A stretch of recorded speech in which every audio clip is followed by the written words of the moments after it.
comprendre ce cycle économique-là, c'est un truc, au fait, où vous allez comprendre le cycle des taux d'intérêt, va vous éviter beaucoup d'erreurs.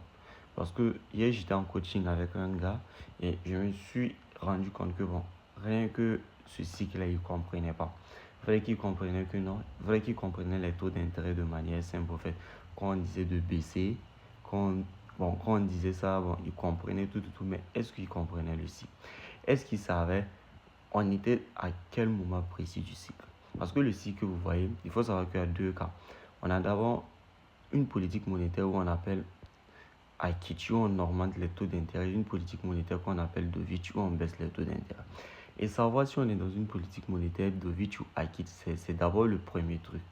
Là, par exemple, ici, vous voyez, ici, par exemple, imaginons on est dans une phase où on augmente les taux. On sera ici. Et une augmentation des taux, ça dit que le dollar sera baissé. Voilà. Et haussier, excusez-moi, le dollar sera haussier lorsqu'on est dans une politique monétaire Akitch. Et lorsqu'on est dans une politique monétaire Akitch, à chaque fois, puisqu'on ne va pas faire que bon, à chaque sortie, on ne va pas augmenter les taux. Ça, au moins, vous comprenez. À un moment, lorsqu'on va faire un cut, c'est-à-dire lorsqu'on va faire un arrêt de hausse, il faut savoir que qu'est-ce qui va se passer? Le dollar, au fait, va réagir comme à la baisse, au fait. Voyons un peu. Le dollar va réagir à la baisse.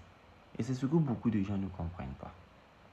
Et il faut savoir également, pour passer d'une politique monétaire, au fait, ici, regarde, ici quoi? À qui tu as une politique monétaire Dovich, il y aura une phase, au fait, de maintien de taux d'intérêt. Parce que, bon, il faut savoir qu'on ne va pas faire ça monter et du jour au lendemain, on se met simplement à faire quoi? À baisser directement.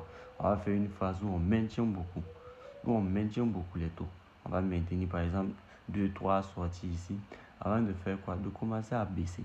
Et lorsqu'on commence à baisser également, c'est une bonne nouvelle. Lorsqu'on commence à baisser, pourquoi c'est une bonne nouvelle? Lorsqu'on commence à baisser, c'est-à-dire qu'on rentre dans un autre cycle. Et lorsqu'on baisse les taux d'intérêt, c'est-à-dire que le dollar également va baisser. Le dollar va plonger. C'est-à-dire le dollar sera baissé. Et si dans une cycle chaud où on est Dovich, imagine à un certain moment si on décide de faire quoi? De faire un cut, c'est-à-dire de maintenir, c'est-à-dire on est dans une phase de baisse et pour une fois on décide non de ne pas baisser, on maintient. Qu'est-ce qui va se passer? Le dollar va forcément réagir à la hausse au fait. Ça c'est le cycle économique que vous devez comprendre. Le dollar va forcément réagir quoi? À la hausse au fait. Et une fois bon, quand on a fini cette phase de baisse là, tout, en fonction des indicateurs, tout, et quand on veut repasser à une politique monétaire, quoi, à Kitsch, il faut savoir qu'il y aura également une phase de maintien, en fait, ici.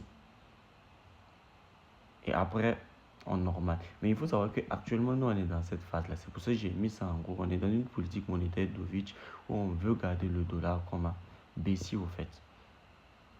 Je vois un peu. Non, c'était un peu ça la vidéo. Merci et bonne journée.